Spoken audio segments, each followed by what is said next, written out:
Sisters, good morning. Assalamu alaikum. Welcome to ReviveFM 94.1 on your FM dial. Me, Kamara Muslim for the arts and entertainment show. I have a special guest on the show this morning, Idris Patel. Idris, how you doing? Alhamdulillah, I'm very well. Thank you. Thank you for inviting me. Saving humanity. Supporting humanity. Sorry, supporting humanity. Oh my God. I did it again. No, I'm happy with that. Listen, supporting humanity, I think it's such a great name. Where'd you come up with the name? Actually, it's my niece. She's only 13 years old. We were brain toggling and we were all asking for different names, and she actually came up with a name. So it was absolutely brilliant. 13-year-old came up with a name, and the reason she came up with a name, and she gave us reasons. We're trying to do serving work, meaning serve the community, serve people, and then the humanity. So we're not going to stop with anyone. Right. We literally want to be everyone and anyone is where we're going to. So that's how she's come up with the name, and she's the brains behind the name. Fantastic, absolutely fantastic. You said, well, I was reading a bit about you, and you said you live by what your mum instilled in you. Can you break that down for me, please? Because I thought that was really important. I wasn't really going to start with it, but I thought, you know what? It touched me so much, and I thought, you know what? I'm going to start with that. I'm a strong believer. People may laugh and say mummy's boy. I am a strong believer on parents and their upbringing. And my mum's brought me up in a very easygoing way, but with certain strict rules. And she's always said to me, son, respect, apologies, etc. you earn. So you give respect, you'll get it back. You also apologies and stuff like that. Don't be scared to apologize to people. And it always makes me smile when she said that. So she goes, even if you haven't made a mistake, apologize, and I guarantee that person will respect you more. Yeah. So there's certain things that she's always brought me up to do. And one thing she's always asked me as a request is do something in life which people will remember you for, something that will continue your good deeds and other people will benefit from. So every time I'm doing charity work and I tell her about it, the smile, the glow I see on her face is absolutely unbelievable. Honestly, it's one of the things that brings me more and more closer to charity, not just the work I'm doing, but also the fact that I'm making my mum proud of me. That the fact that I'm not trying to gain anything from it, but I'm giving something back to the community. So her as a parent feels like she's succeeded in bringing her son up. Right. I think that's absolutely amazing. I know that you was brought up by a single parent as well. Correct. So my mum and dad separated when they were 13. I've not spoken to my dad since I was 13. I'm 44 years old now. I see my dad quite often, but never speak to him. But yes, my mum's technically been single-handedly brought us up. So I've got two brothers older than me and two sisters younger. And in those days when my mum and dad separated, it wasn't very common in the Asian community. However, mum had this pride thing, and she's always prided herself that she didn't believe in benefits. So honestly, the one beautiful fact I can say today is the way that she worked, and she sort of balanced 3 or 4 different things. She brought us up, she made sure she cooked for us, she did everything, and she used to run to work. When we came back from school, she'd run back, she'd sort of cook for us, feed us. When we went to mosque, she went back to work for another 2 hours. She juggled 2 or 3 jobs. But honestly, she's never ever frowned or looked down upon people. And she's always said to me, whatever God did, he did for a reason. And today, alhamdulillah, she's in a really good place. She's self-sufficient and drives. And again, people look up to her because she's nearly a 68-year-old woman, drives a car, self-sufficient, looks after her mum. And also, again, she's still the same running woman. Like, she keeps herself busy. Wow. In a way, I look up to her and I mentor her, so I try to follow her footsteps. As they say, the apple doesn't fall far from the tree. Where in India are you from? Are your parents from? So Mumbai and Gujarat. Oh, wow. So my mum's originally born in Mumbai, was there till she was about 12. She speaks about 4 different languages from Mumbai. Amazing. And then my father's from Gujarat. So India they both came to the UK quite early. So when my father first came to the UK, he was working in Royal Mail as a manager, very early age. Apparently one of the Asian guys was a manager. Right. It's surprising. But then he went on to his own businesses and he was self-employed. But my father is quite a big sort of influential guy within the community as well. Right. A strong character, very well renowned, a lot of respect. So I come from a family where we believe in also doing things and helping people. Amazing. I know from a young age you was heavily involved in cricket, like from 14 years old. Tell us about your love for cricket. Cricket, I'm very passionate. I got into London Cricket College, which in those days is a bit of an academy. So I was very young when they chose me. So it was also a bit of financial benefit for me. So I played semi-pro cricket, also trialled with a few counties. Right. I was supposed to be destined to play professional cricket. Yeah. Alongside that, whilst I was playing cricket, the beauty of cricket was I was doing something I enjoyed, and I was doing numerous coaching awards and other things, which is like courses to help the community, etc. So I got involved with sports and other activities. Cricket, however, it brought me in a way to understand love of work and the difference between love and sports. And I was quite lucky to get paid for it and do it at the same time and gain numerous qualifications. I wasn't bad at cricket, but I don't think I was as good as you. You're probably better than me.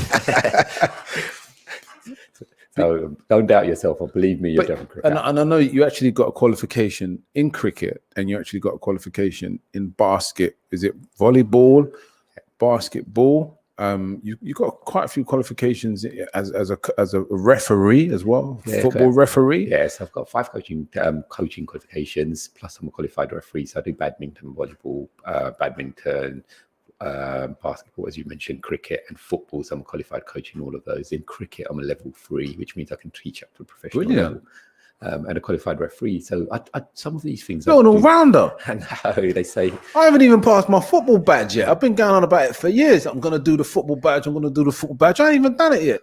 And there's you doing basketball, volleyball, handball, and I ain't even done my football badge yet. But you earlier called me Jack. You're putting me to shame, Idris. No, you earlier called me Jack, and I've just realised why you called me Jack. You're basically in Jack of all trades. No, I didn't call you Jack. Nah.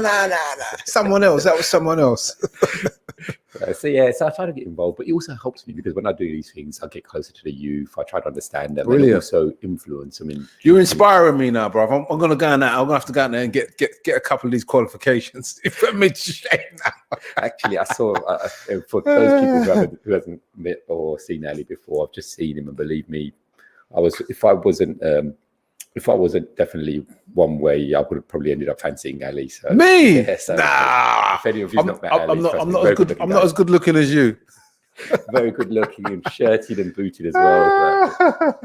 My wife won't be too impressed with that, I'm telling you. But young lady, you're safe. The missus is safe, trust me. So I believe in working with people, try and work with them. I believe everyone and anyone can bring something back to the world. Yeah. So I don't look at age, color, race, religion. And yesterday I was in a meeting with the ladies of Supporting Humanity who are building their own team. And one of the first things I said to them is, you ladies, when I look at you, I think of my mum. And I always say that you girls, you bring us guys up. So meaning you've given birth to us, you've educated us in our homes, even sent us to school. So we know they say schools educate us, but more than schools, you ladies do. But when we look within our communities and our places, it's the men that are getting good reputations or men that are getting all the awards. Right. Us women are being left behind. But Supporting Humanity is going to work in a different way. Yeah. We want our women to drive the charity. The men will be behind the scenes. We're hoping the women will be the front and also the face of the charity, and also we're going to be behind them. So don't you just touched on a point that don't you think that the women get enough recognition in the Muslim communities? Don't you think that? Because they are the backbone of the homes and they are the backbones of the communities in my eyes. Without them, it doesn't tick over.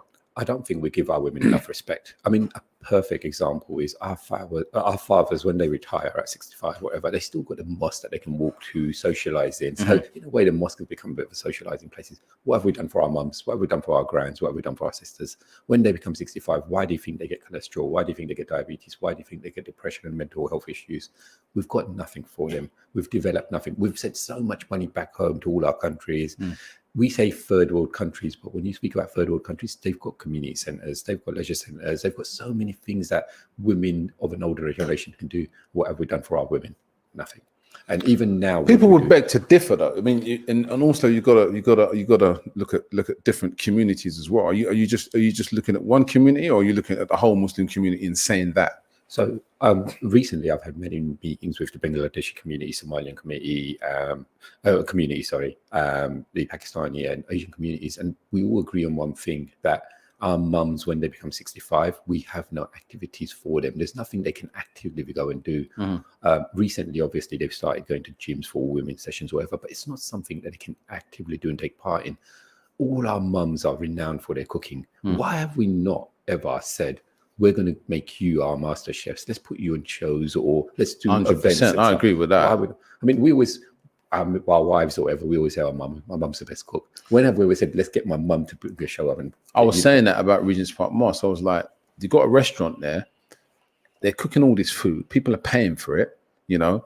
Why don't you just get different mums to cook from Bangladesh, from India, Sierra Leone, Somalia, do you know what I mean? Wherever, Egypt, bring all the food in and see the beauty of the community, do you know what I mean? And all the various different, denominations that we have within Islam. Because I'm from Sierra Leone and we've got Sierra Leone Mosque in, I think it's in Brixton Road, going towards Vauxhall. And let me tell you something now. They call it Masjid Barakah on the side. You know why? Because everyone comes in and they bring food. I've been there on a Friday. And they don't charge you. Of course. On a Friday, and the food is so good. And they bring so much food. And one of the ladies was cussing one day. She said, the men here, they don't want to give us no money for the food. We buy it all from our own pockets and blah, blah, blah. And, some of the brothers before a bit ashamed, we got some money together. And we said, Auntie, please don't say that. We are the real men here. Here, take this money because you're not cooking all the food. And when I tell you that is what they should be doing at a lot of the mosques, instead of making it like a business for the food, it would be a lot better and it would bring the community closer together, I believe. Do you know what I mean? If they've done that. So I was speaking to my sister only the other day and I said, I'm going to make my mom into a blogger. I said, why is it these 30-year-olds and 25-year-olds have become food bloggers when they probably don't even know half the things and how to cook it? Mm-hmm. And our mums, who are probably the cooks, the main cooks. And my sister was laughing at me and I said, sis, I'm not joking. I said, you watch, I'm going to have one day a blog where it's all the older women. Maybe you may laugh at their accents or whatever. Listen, their food's going to be the best. They're the best cooks, man. Don't mess about with them. They teach these young girls a thing or two. Trust me. They know how to cook. Do you know what I mean? See, I'm old school. Like, you see, when you got like the old ladies like my mum and them lot, when they teach, like my mum taught my sister's, my niece, my sister's kid, I trained her how to cook. And I was having a conversation with one day. I didn't know that she could cook all these dishes. I said, where did you learn to cook all these dishes? She said, the grandma taught me. I was like, really? You know how to cook casada leaf? You know how to cook this one? You know how to cook? I was like, her mum was like, yes, I taught her. She knows how to cook all those dishes. So I think sometimes where we've gone wrong is that because of the generation gap, we've allowed it to make such a gap where, the young women are not that they just need to be in the kitchen. I don't agree with that at all. But it's so good for them to be learning the cultural aspects of cooking. It's because one day they're going to have their own home. Do you know what I mean? And if they can learn those things, basically when things are passed down through generation, I think it's brilliant. Yeah. Another example, my mum, if you put a sewing machine in front of her, she used to be a sample sewing machine. So what that means is she used to make samples to send to all the stores. Nowadays, these skills, they're so hard to gain or whatever. So people, when you say, young girls, she's a sewer, she knows how to sew, we make a big fuss about it. And then we've got our mums at home who are masters. But why are we not using these skills and utilizing them? Get these women to become our mentors. Yeah. Why is it our mums now are, that's my mum, and being embarrassed and hiding behind them?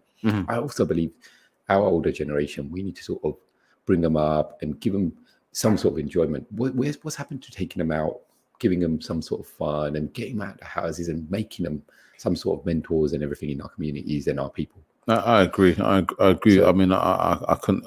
I definitely agree with you there on that one. I mean, we kind of like have forgotten about them in a way where they're just like left to their own devices, sort of thing at home and stuff like that. I mean, during Eid and stuff like that, we got involved them a lot more, to be honest with you. Do you know what I mean? I think it's very, very important. 100%. And now the other problem we have is mental health. So our older generation had this stigma about when it came to mental health, we always believed in black magic. So a personal experience, I'll say one of my very close family friends, when I was very young, they were going through mental health issues, which I've now realized. But when they were young, it was all about black magic. Someone's done black magic on them, someone's done black magic. And now these sort of stigmas we're trying to come away from. So the younger generation, we're more educated. So a lot of our sisters and daughters and everyone are now going into education, which is beautiful because we've got people who are highly educated and in posts, which is really important. So whether it's hospitals, doctoring, nurses, dentists, whatever field you say, even in banks or financial sectors, whatever.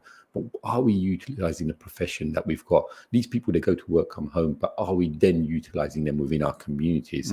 And that's what I think we need to also bring them into us so that they benefit our communities, the BAME community, the Muslim community, and every other community. Why is it they're just giving it to the blue chip companies? The blue chip companies are using all their skills and energy, and then we are letting them rot away at home because then they come home and then they have to cook for the children, whatever.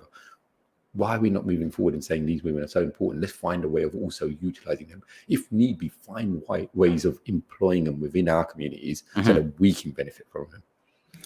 I think it's great what you're saying there. I mean, it's got to start with someone. I mean, if you're willing to start it, then, you know, obviously people will, I think there's people out there that will back you up with it, but it's a hard battle to fight. Well, nothing was built in a day. They say Rome wasn't built in a day, so nothing was built in a day, but we have to make small steps and we have to start somewhere. So if we start somewhere, hopefully someone will continue those things. And that's the aim. And that's why I said at the beginning of this, that one of the meetings supporting humanity yesterday was the group meeting of women. So we're trying to create a committee full of women, all professional women with all different skill sets. And we're trying to say, you girls tell us how you want to go forward. Right. And funnily enough, they thought I wanted them there because one of the things is finance. And I said, I went near the end of the meeting and they said, right, we know you need money. And I said, no, that's the last thing I want you to concentrate on. Forget your cake sales, forget walking up mountains and raising money. Leave that to us men. Let us do the dirty work for once. You women concentrate on taking us forward. As men, we always like... Maybe he's kicking back with his shoes and slippers on with a cup of tea, do you know what I mean? Yeah. Well, the custard creams out. Yeah, I think we've got to take this myth away where the man comes home from work and the wife's warming the food up. But let's now change it the other way around. The woman works hard, let's go home and the woman should be given the plate and the food. And I mean, I'm old fashioned, do you know what I mean? I still like my dinner on the table, do you know what I mean? Like, you know, I'm old fashioned. I like to come in and she said, and I say, you know, it's dinner ready yet, do you know what I mean? And she puts it on the table. I'm old fashioned. We'll have to talk about that one all night, Idris. Because wait till I meet your missus, mate. I'm going to say to her, put food on the table, just don't warm it up. No, Idris, that's gonna be a hard one, man. To be honest with you, that's gonna be super. Don't get me wrong, I'll cook on all that. Do you get what I'm trying to say? As long as you need the gardening, mate, we're okay with that. Cook on all that, and you know what I mean. If you want the food, you got to pull your weight in the house, mate. Get the bin bags out, get the gardening done. Sis, pull the socks up. Idris, we're going to go to a break. We'll be back after break. Idris, hold that thought. We've got Idris Patel on the show today from Supporting Humanity, the CEO, here on ReviveFM 94.0 on your FM down with Kamara, Muslim Park. If you want to advertise your business on Revive FM, then visit www.revivefm.co.uk or contact our sales team now on 07944 565616. That's 07944 565616. Advertise with Revive FM. Turkish Kitchen. The best Turkish food you'll ever taste. We only use the highest quality meat. Along with our mixed grill platters, we serve cold mezes, hot mezes, lahmacun, and a wide selection of fish options. To order for delivery or collection, call us now on 0208 507 8822. That's 0208 507 8822. Or visit us at 41 Ripple Road, Barking, IG11 7NT. We can also take group bookings and take care of all your party needs. The Turkish Kitchen, Barking. We're facing the biggest health challenge of our generation, and we've shown that together we're stronger than ever. But to keep making a difference, we need to support each other. If you're a man and you've had coronavirus recently, then you might just have the antibodies to help save lives in your blood plasma. That's why we urgently need men to donate. Giving blood plasma is safe and easy. Be the difference. Search Donate Plasma or call 0300 123 2323 today. Through Minhaj Welfare Foundation, your giving saves lives. Your support has provided more than 3 million people with access to clean and safe water. Emergency relief in natural disaster and crisis-affected areas around the world. Supported orphans and needy children with a better future. This year, your help can do more. Donate your zakat, sadaqah, and charitable donations to any of your chosen projects. Call us now, 0300 3030 777, or visit us on minhajwelfare.org. With over 40 years experience in the industry, Plashet Carpets is the place to go for all of your carpets, laminates, linos, and wood flooring. We have an established network of suppliers, which means we can offer some of the best prices in town. We offer free estimates and now even free fitting. Call us now on 0208 472 8568 or visit us at 157 to 159 Plashet Road, Upton Park, London E13 0QZ. Businesses who deal with Europe, listen up. Time is running out. You've got new rules coming in on the 1st of January 2021. That's just round the corner. And getting ready can take longer than you think. These things always do. I know it's been a tough old year, but the countdown to the 1st of January has started. Don't get left behind. Start now at gov.uk/transition. Check, change, go. Here at Duncan Lewis Solicitors, we specialise in immigration and family law. We have a proven track record of successful applicants who we've helped secure permanent residency for. From spouse visas to seeking asylum, our expert advisors will assist you throughout the whole application process. We offer a free no obligation consultation, so call us now on 0208 432 3350. That's 0208 432 3350 or visit us at 298 Romford Road, London E7 9HD. ReviveFM 94.0 on the radio, on your mobile, and online.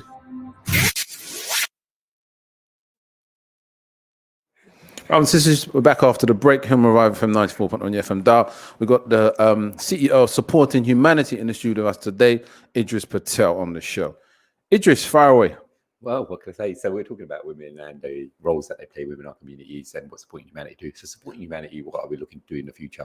We're looking to work very closely with addiction, mental health, and counselling. Yeah, because I mean, one of the things I've realized is that addiction and mental health is a big problem within the Muslim community. And one of the things that I've realized as well is that we shy away from these things and we sweep it under the rug.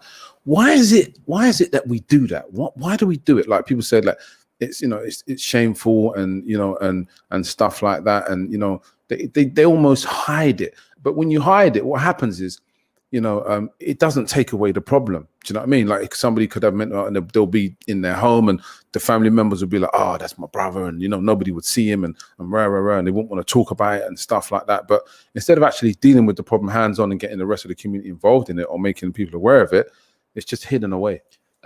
You're 100% right. And it's not just the Asian community. Let me get this correct. It's no, the BAME community overall that do that. And it's true because we'll see the next door neighbours' habits and we don't see ours. Or if we know about our own children as well, we definitely... I was talking about everybody, by the way. Of course, yeah. I don't know why that's what we're trying to get away from, the stigma. So that's why we want to be there as a face who can help, and you're not going to be embarrassed to come out there and help. Now, people talk about addiction and think only alcohol and drugs. And honestly, it's the Asian community in East London will definitely agree with me. There's so much alcohol and drugs in our community. We just don't accept it. And the worst thing of it all, most referrals I get is females. So I work a lot with schools at the moment. In terms of what, mental health? No. Drugs? Alcohol and drugs. Oh. Alcohol and drugs. So I get a lot of calls from school because I work with some schools. Most of the kids that get caught drinking or smoking drugs at school, I know you're going to say, we most probably think it's men. Actually, it's the women, because the men, our kids, the boys and the older men, they're allowed out in the evenings most probably, or have got less people watching them. Yeah. Our daughters and our sisters, they're more controlled. So mum's always at where home. are you going, wherever. So when they get out, they want to use that time and do whatever they need to. And that's the problem. And that's why the addiction happens, because rather than taking it in little bits, they're taking it in big lumps. So when they get a bit of drink, it's like, let's get through a bottle in an hour or whatever. And that becomes... They overdo it. But I'm not saying drink is good anyway, nor is drugs. I've never smoked or drank in my life. So not even a cigarette, not even one puff. An addiction comes in all different forms of gambling, really bad habit. So our younger generation of men have become more into gambling than drugs and alcohol. That's what I think. When you say our younger generation, are you talking about just the Asian generation, or are you talking about BAME in general? Community. Okay, right. BAME community. I don't like the name BAME, but yeah, they're looking to change that as well. But I just find it easier to use at the moment. So yes, the BAME community. But gambling has become a massive issue. So many families becoming debts, children... Where our fathers have earned money and put the kids on the stone where they don't have to go out and work as hard as them. I think now the children are abusing that wealth, or because of the habits they've got, they're using that wealth in the wrong way. Yeah. which is really scary. Why would you want to go and gamble your money away when you've got like responsibilities and things to take care of? But like you said, this is an addiction in itself, and people don't see it like that. They just see it as, you know what I mean, I've got to get that fix. Right. Now, I know this is a Muslim channel and everything. Porn is an addiction. Go and speak to most of the wives who've got problems going on in their marriage. I've actually read about it, and there's been discussions about it online. There's a YouTube channel online called Hot Tea Discussion or something with a group of hijabi sisters, and one of the sisters was saying that you know, the problem that she was having was that instead of her husband having, you know, relations with her, a lot of the time he would be, do you know what I mean, watching porn and stuff like that, and right. that is a issue also that is big, I think, within the community. It's one click of a button, and that's it. So I do marriage counselling in a different way. I work with some uncles, and basically I used to do marriage bureau sort of ideas of fixing people up. So now whenever a marriage has gone wrong, because you're involved in setting people up, they call you in to say that things are going wrong. When I speak to the women, honestly, one of the things they say is the husband's on the iPad or on the mobile phone at midnight, 1 o'clock in the morning, and then when she checks his phone randomly, if she's got a password or whatever, everything's on it, and the porn's so mad. And the gentlemen do agree to it, and the reasons they give is so silly. It's not as if like they're not going out with an attractive woman or something like that. So I don't know what boredom, like. Maybe, or maybe it's just how, or maybe it's just a desire for it. I genuinely can't really answer, because some of these people, they have pretty wives, they have modern wives. You know, like they talk about 40, 50 years ago when our dads came into the country, they said that their women used to dress in a certain way, which is how our mums were dressing in India, or no makeup or whatever. But it's different now. The women are most probably more modern than most of the other world. So like sometimes you're more what? Sorry, they're more what? Sorry, most modern than most of the TV channels. For TV channels, I'd say. What are you saying? They're looking good these days, isn't it? Why do you think everyone wants to get a second wife? Oh, anyway, fast forward. So the addiction of porn is also very, very dangerous. So what I'm trying to say is that addiction comes in numerous different ways and different shapes. And we always think alcohol, drugs, and gambling, but there's also. So how do we solve this problem of addiction in terms of porn and alcohol and all these other things? How do we, the Muslim community, get a grip on this? You started it in a perfect way. We need to accept it first of all and get the person help. If you think by keeping it within our trousers or in our pockets a story that my son does this or that, it's not going to help. We need to accept they need professional help, and that's why Supporting Humanity and other charities out there who've got counselors, therapists, and mentors, we need to get these guys speaking to these people to help them come out of it. Is the problem sometimes where the families will say, not my son or not my daughter, it's not true, where they just don't believe it, kind of thing? If you speak to any addict, first of all, the addict needs to accept that he's an addict. The second thing is the families need to accept he needs help. Right. So the two come hand in hand. One is the person he's an addict, he needs to accept it. And if he's not accepting it, get him with a therapist, get him to medical help, get him speaking to people. Secondly, the family needs to accept he needs help. If that means there's a bit of exposure, who cares? Look at the bright side. Your future of that child and his family will be better. So today you're thinking, oh, shame, shame, shame. But do those people who you think shame, shame, shame come and pay your bills? Are they coming to your house? Are they going through the problems that you're going through? No. And that's what we need to realize. Their community, they're not running your house. And we need to understand that the community, it's like they say about a grave. I'm going to go to a grave story. Basically, you go in your grave, you go alone. You do your good deeds, you do your bad deeds. But before they go to the grave, if we've not helped them to try and do good, so if someone's doing bad, doesn't mean we let them do bad. Let's talk to them, let's try and help them, because I know they go to the grave alone, but we're also responsible if we know they're doing all these bad deeds and we didn't try to get them through it. But what if we knew that they was doing it, but we was like too weak to stop them from doing it? We was too, sometimes people would be scared to get involved. And sometimes it's like a bit of a selfish one. This one, sometimes it's like, well, it's not my son. It's not my problem. That's why we need more Supporting Humanity. It's not my daughter. We need more charities that people trust, people believe in. And this charity needs to be run by our women and our younger generations. And if we get these people involved and the word goes around, automatically people will bring them. So if at the graveyard where I work, I get loads of youngsters coming. And normally, I always say this, that every time I get one youngster, that becomes 5 within a week or 2 weeks, because that youngster, when he gets the love, the passion and the emotions of what he's doing, he automatically brings his friends. So that's the same thing with this sort of help. When you start doing work like this and the word gets around, people introduce it to other people. Yeah. Everyone knows who's got problems and they will start talking to each other. And then once one person gets cured and other people see it, but everyone will want to come into it. Look, no one wants pain in their family. No one wants anguish. No one wants troubles in their house. So if we can show that we can help people to recovery, I'm not saying 100% recovery, but even on a path to recovery, others will get involved. And the hard thing about it is, when someone suffers from mental health, Idris, it actually destroys the whole family. Correct, 100%. It goes right through the family, whether people want to admit it or not. But from some of the things I've read and seen, it goes right through the whole family.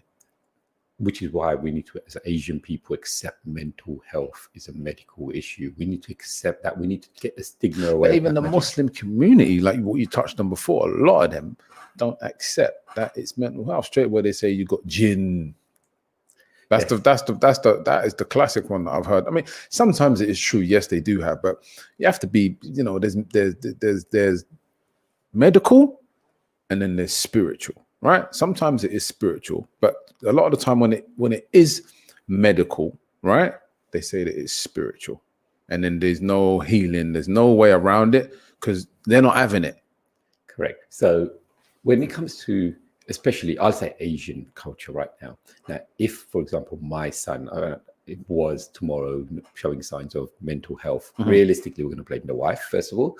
His wife. First of all, the wife gets blamed. Why? The wife's sort of doing this. She's always moaning at him. So now he's getting depressed, this and that. Oh, my God. Always blame the wife. Always blame the wife. It starts with the wife. SubhanAllah. So it starts with the wife. Then the second thing, jinn. You've hit it on the head. Second thing, jinn. And why is it the jinn? Why the wife get blamed? I don't understand that one. Again, the wife will get more blame in a minute because the wife's mum's done black magic on my son. So that's the other one. So that's the two stigmas we need to get away from. We don't accept his mental health, and it could have happened for numerous other reasons. Yeah. So we need to come away from that and accept his medical health. Until we don't take that stigma away, it's not going to be successful. Especially in the Muslim community, you've said it right. I think us Muslims, we're ahead technology-wise. We've got the Quran, the Hadith, everything's written for us. All of these things were written, but for some reason, when it comes to praying, we believe in praying. But when we believe, it's written about mental health. We don't believe in it. I don't know why we don't believe in it. We need to realize and put our feet on the ground to say other communities believe it, and there's reason. Now, if we want to look at the rates of suicide, do you think it's because of is it more so because of the older generation, their kind of beliefs that they've kind of cemented within the community and within the society, and it's kind of been passed down sometimes to the younger generation as well?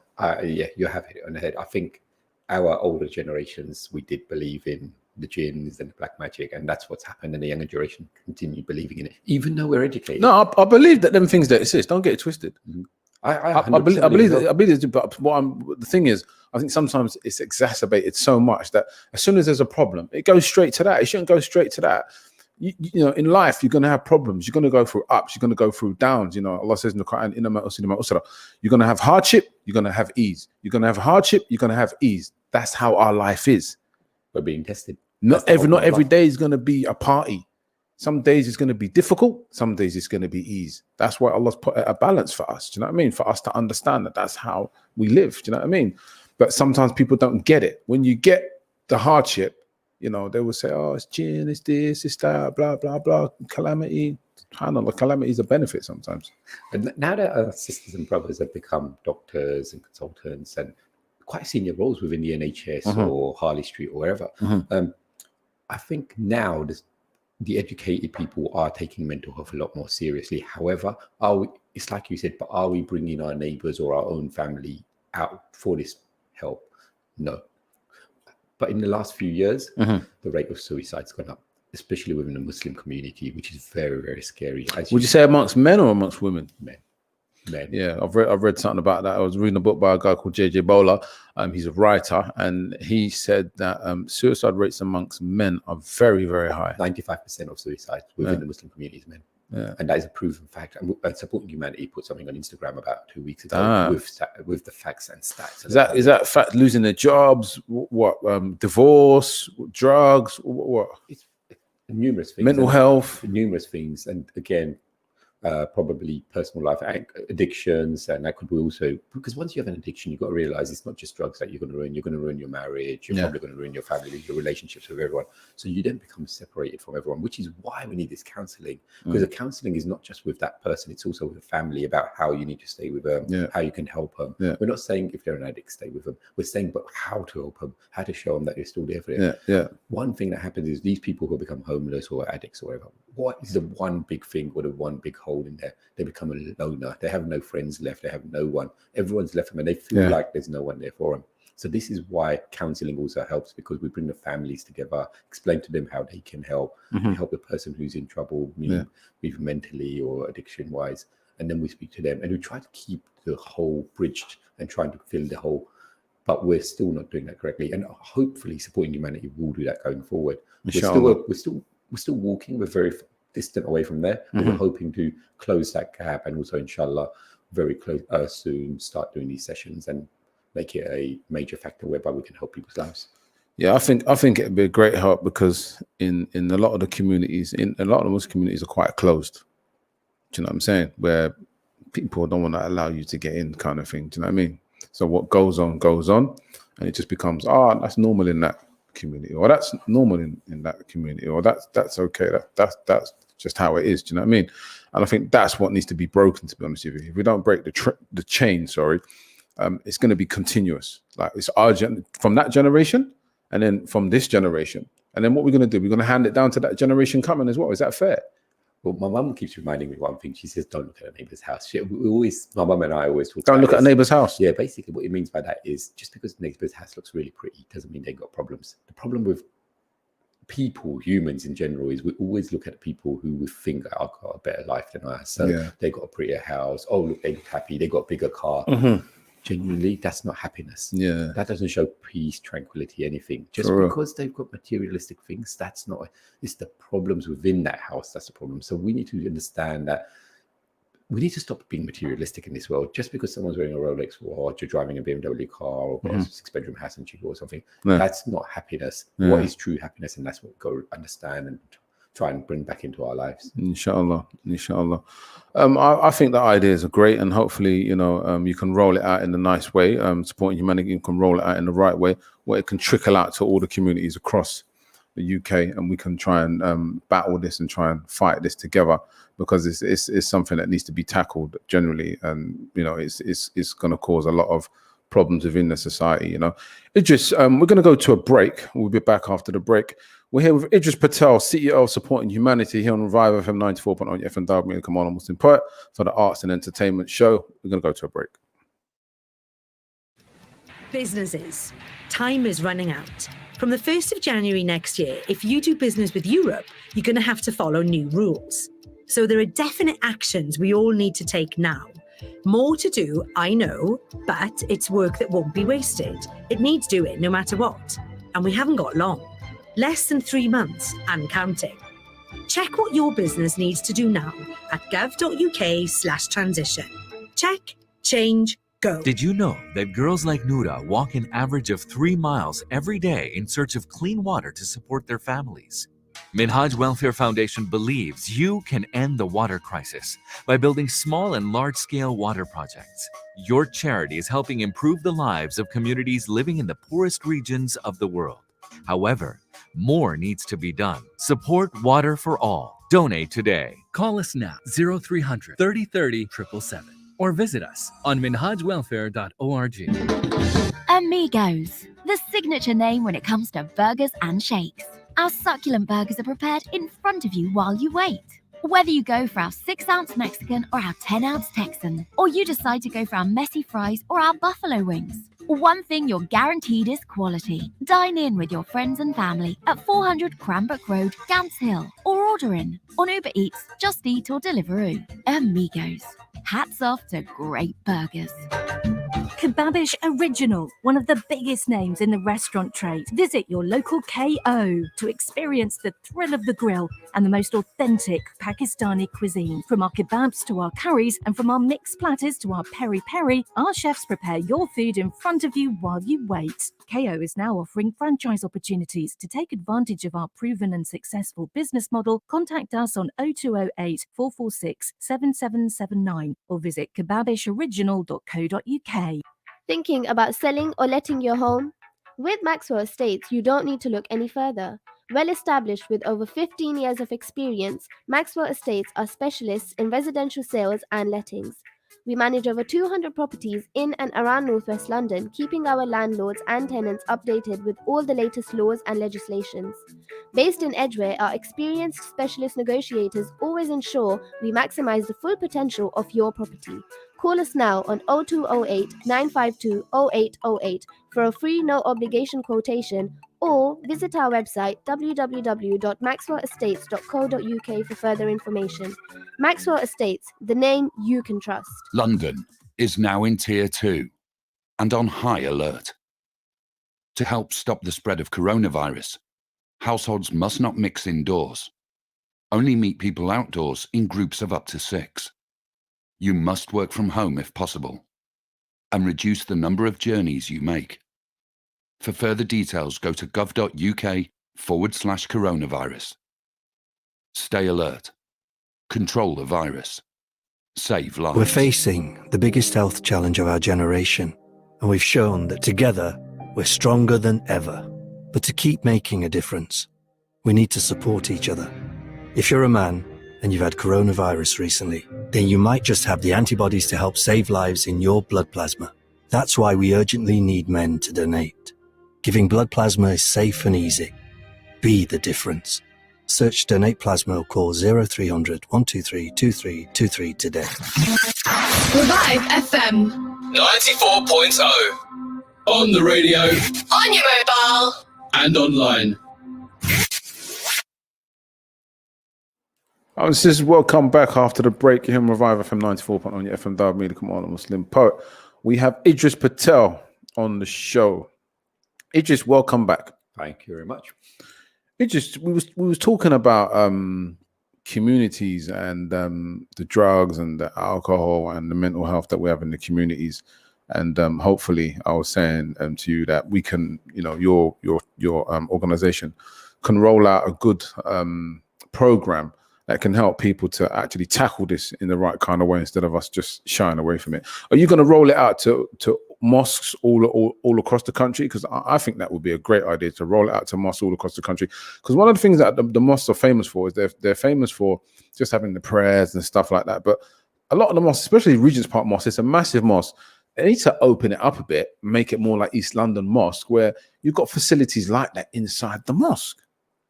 So we've got all the foundations in place technically, because if we look everywhere across the UK, we've got some beautiful mosques, but the only thing we're using them for is prayers, and you've hit it on the head. We don't even build libraries in there. So even the libraries we have is pure Islamic books. We don't have no Islamic literature, meaning on poets, history of Islam, or anything like that. Yeah. Why can't we build museums within our mosques so that people will come in? Also, within the have they almost become money-making schemes, some of them? Like, I'm trying to work that out, and I don't mean that in a derogatory way, because back in the day, you could go to a mosque and, if you had problems or you had nowhere to sleep, you'd knock on the door, they'd be like, brother, we have a room for you, no problem.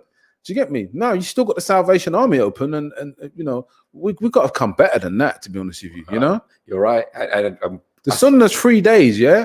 But, the Salvation Army even do more than that, and I'm not knocking the Sunnah in that sense, but, there came a time where you could actually stay there overnight. If you had an issue, or if you had a problem, or if you was coming from another city, that would be a place where you could come, you could stay in, and you'd move on. Do you know what I'm saying? We're not saying turn it into a homeless unit or something like that, but at least make it a bit more accessible to the community, especially the needy as well. But the terrorism laws have come down on the mosque quite hard. So in the mosque defense, I know that the terrorism laws have sort of really, really scrutinized things they can and can't do. So, just giving someone a bed in the mosque now, you can't do that. There's loads of identification issues. So when it comes to money collecting, look at this money collecting in the olden days. My dad would always get up, or your dad would get up, get the box out and walk around and collect that money. These days, when they're collecting that money, try going to a bank with them. See how many questions they get asked, because there's so many more stricter laws, more. Blimey. So we have to watch out what we do. But you're right, though. The mosque we've got beautiful mosque everywhere, and I don't understand why we need 5 mosques on one road. Like, all these men want to go to the gym first thing in the morning, do their exercises, but when it comes to walking to a mosque, it's too far. Yeah, we need to get that stigma out. Yeah, for real. Let's talk about. I don't like to use this terminology, but grave digging, because I know that you that is something that field that you work in heavily. Funeral services, burial services, and stuff like that. Touch on that for me, because I actually think it's amazing. And I know that you was on BBC London radio, so BBC TV, sorry, BBC TV. Is it London Tonight? No, BBC London TV. BBC, BBC National TV. Thanks, Nez. And you actually, they'd actually done a piece on it. So if you ever think that you're above everyone else, go in a graveyard. BBC London, sorry, what am I talking about? If you ever think you're above anyone else, though, go into a graveyard. Go into a graveyard, try digging a grave, or even better, try lowering a body in a grave.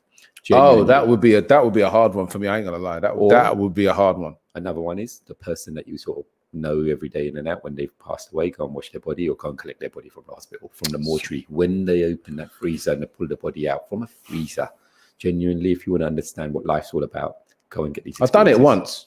I actually washed my brother when he died, rahimahullah, and it was hard for me, but I think it was hard for my little brother. I don't think it took a while for him to get over it, but I had to do it. Like, I was like, no, I'm doing this. Like, no matter what, I'm gonna do this. Do you know what I mean?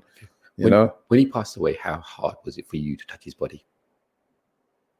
This brother, we say we've loved all our lives. It was hard. It was hard. I ain't gonna lie, it was hard. So it was tough. All our lives, we work with our family. We want to do everything. But you see, when it happened, I kind of turned to stone. Right? I kind of shut out my emotions. I kind of turned to stone, and I was like, right, I'm here to do this, and I've got to get this done.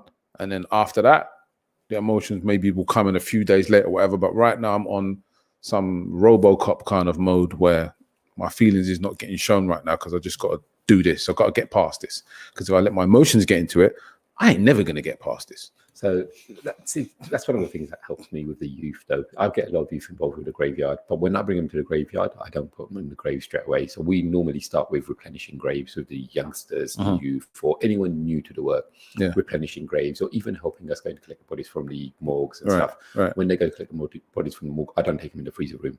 I normally go in the freezer room. You have to see their face or the tag on the hand to confirm the body person who's passed away. Yeah. Bring them back. Then you do the ghusl, washing of the body. Then bring them to the graveyard.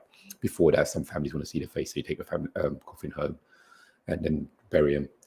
How do you deal with those emotions every day, Idris? Right? Because you probably get a body coming in every day. I don't know, but how do you deal with those emotions every day? And family members will come to you and say, "It's my son" or "It's my daughter," and they never used to pray, or they did pray. And there's probably numerous stories that you can tell us. Like, how do you cope with that day in, day out? Genuinely, the worst thing is when the mum has to bury, mum or dad has to bury their son or daughter. So the youngsters that are listening out there, especially who are probably involved in crime, the one thing I'll say is, believe me, the pain you're going to leave to your parents, you don't know from what you're doing. Because if you leave this world today, the hardest thing for anyone is, especially as a parent, to bury their own child. So that's the one thing I really encourage all youngsters to remember, that the pain that you're going to leave behind, because you'll be gone. You won't realize what hurt, pain, anguish that you're leaving behind. Those parents who brought you up, had all these dreams and everything, they've always dreamt that you're going to be burying them. But what do we do? Basically, we try to remind people. So when we bring them to the graveyards, I encourage them to replenish other people's graves. And then when you see that dad come to the graveyard, or the son come to the graveyard, or even the daughter, when they know that you've done some work, and that honestly, the tears that flow through their eyes, not for me, for that person who's just done that work, because that person didn't know the person that's passed away. Right. And that's what brings these youngsters back, knowing they've made a difference to someone's life who they don't even know. And then that person will share that feeling, that emotion, that moment that he just felt, which was better than driving 100 miles an hour on the M1 or something. And he says, wow, this is a different buzz, different thing, and the satisfaction you get. And that's the sort of thing that really makes me happy, because I've made a difference to that young person's life, because today he is now going to change what gives him the satisfaction and the buzz in his life. And the emotional feelings when you're getting involved with her, washing a body and everything. Mm-hmm. Honestly, you have to have a strong heart because it's Why? not easy to handle these. Do people break down sometimes when they're doing it? Many people broke down. The first few occasions, many people break down. Handling of a body. Did you break? How was it for you when you first did it? I was chucked in the deep end when I first went in, and I had no one at a graveyard. But I've always had this love for graveyards. So I used to regularly visit a graveyard, go and pray there, remember death and everything. And the first time I went there was 2 people that had passed away in a road accident, and they were digging graves. Mm-hmm. So there was one guy digging a grave, and I started helping him without even knowing. And literally, whilst I was digging the grave, the next thing I knew was I was 6 foot under. We dug, and literally we were 6 foot under. So wow! And I looked up, and then I thought, wow, this is my last place. This is where everyone. This is your real home, isn't it? Yeah. This is where everyone needs to go. And then I looked in and I thought, wow, this is it. And it's such a scary place. When you're in that hole, that's when you realize that your good deeds, your bad deeds, your family, everyone goes. The only thing that stays with you is what you've done in this world, and that's good. Wow, it's just talking about it alone is do you know what I mean? It's like a wake up call, because like, what is it? The Prophet ﷺ said, visit the graveyards regular, but people don't. Yeah, people have. We're so quick to, you know, we think about, you know, obviously we're human and we're created for this dunya, but when it comes to things like, you know, visiting the graveyards and stuff like that, we don't. We visit Match of the Day every Saturday, or we visit Zara as much as we can, or do you know what I mean? This coffee shop or Starbucks or wherever we like. Do you get me? But when it comes to those kind of things, which people would say, oh, it's morbid and you don't want to go there, you don't want to think about them things. Hold on a minute. Tomorrow you could then, that's where you will be. And like, for you to be doing this job, I mean, I think it's very humbling in a sense, but at the same time, you know, your reality's bang in front of you all the time. 100%. You're living a real reality. And a lot of us are not living the real reality. We're dream world. And the other danger of that is, so by the way, because I go to the graveyard so much, sometimes I've got in a habit of still joking around and doing things because I'm in the graveyard quite often. However, I have this pet hate. Like, we do this in our mosque as well, and we do it in other places. Sometimes we go to these places, we're supposed to be remembering what the Prophet had said to us. So the Prophet said, go to a graveyard, remember death. We go there and we're more worried about how your business is. So when you go to a burial these days, how often do you hear silence? Not often at all. In the burial ground? No silence? No, because people are so... I would have thought so. No, it's the opposite. Because we've become so busy. I'll go there, I'm silent, but I'm like, well, this is my last place here, you know. Yeah. I'm silent. I just start looking at all the graves and stuff like that. Do me a favor, Ali, next time you go to burial, try and listen to the noises around you, and I guarantee I'm coming to your one. I'm coming down. I'm going to come and have a look down there. Tell us about the Iman channel. Grave, or you mean come on, You're trying to kill me off there, no. Tell us about the Iman channel and the stuff that you do at Iman channel. So I do a show on Iman channel every Wednesday. It's Ask Iman in Urdu, basically. So people are surprised I speak Urdu as well. Inshallah. So I sit with an Imam. People ring up, ask questions, numerous questions regarding it's about the Quran, the Hadith, about faith, about anything. It could be even like where they're having doubts within their religion or their sexuality. You'll be surprised. But we've tried to keep the show where people can ring up and be open and as honest as possible.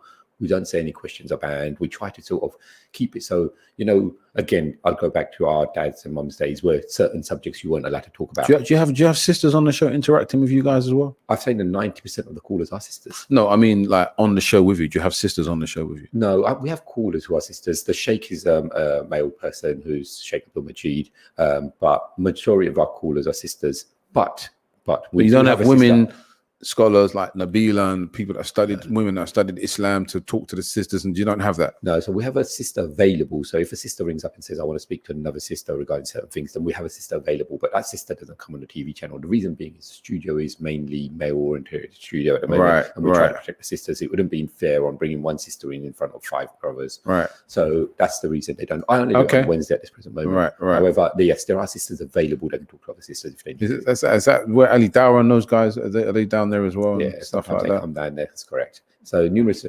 Well, Mufti Menk is one of the bigger names. So he's well, everyone knows Mufti Menk. Yeah, he's actually been to my country. He's actually been to Sierra Leone for quite a few times. So Mufti Menk knows me rather than me knowing Mufti Menk, just in case you need to know that. Yeah. All right, big man thing. Yeah, no, absolutely amazing. Talking about Iman channel. So yeah, so that's what we try to do. We try to open the religion up and ask people whatever questions you have. So there's so many questions in people's minds which they've never been able to ask. A lot. We're saying ask them. try and get your understanding, try and increase your knowledge, try and do whatever you need MashaAllah. to. And what day is that on for the listeners? Wednesday, 8 o'clock tonight. Wednesday, 8 o'clock at night.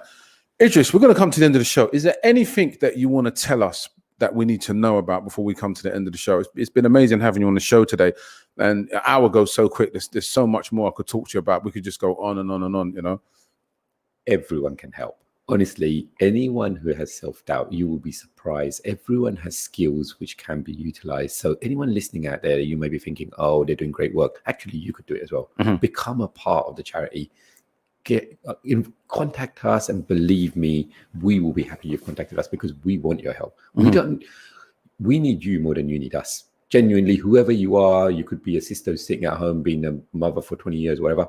That experience counts. Everything counts. And not just that, we're also now hoping to have funds to train people up to become counselors, mentors, Inshallah. and everything. Inshallah. So please do not be scared to contact us. Before we go, tell the listeners where they can get at you. So we've got Instagram, Supporting Humanity Charity. We've also got a Facebook page. We've got our website. So you can contact us through anything. Look at Supporting Humanity. You'll be able to contact us. And honestly, Supporting Humanity. Do you have an Instagram page as well? Of course, Supporting Humanity Charity. Brilliant. We've got, we're also on Twitter, Facebook. We've got a website page. Fantastic. So we are trying to become humans, actually. So we are moving in the social world as well. Fantastic. Absolutely amazing. Idris, thank you for coming on the show today. It's been a pleasure having you on Revive FM 94.9 on your FM dial, Muslim part on the arts and entertainment show. It's been an absolute pleasure having you on the show and giving us insight into some of the things that you're doing within the community. And you are somebody that gives back, in my opinion. You give back so much, and it's been a pleasure having you on the show. May Allah bless you. May He continue to bless you in all the endeavors that you're doing. And we learn so much from somebody like yourself that, you know, for me, having you on the show today, you're an inspiration to me. Jazakallah khair. Assalamu alaikum. ये आयशा है, ये बहुत छोटी सी थी जब इसके वालिद का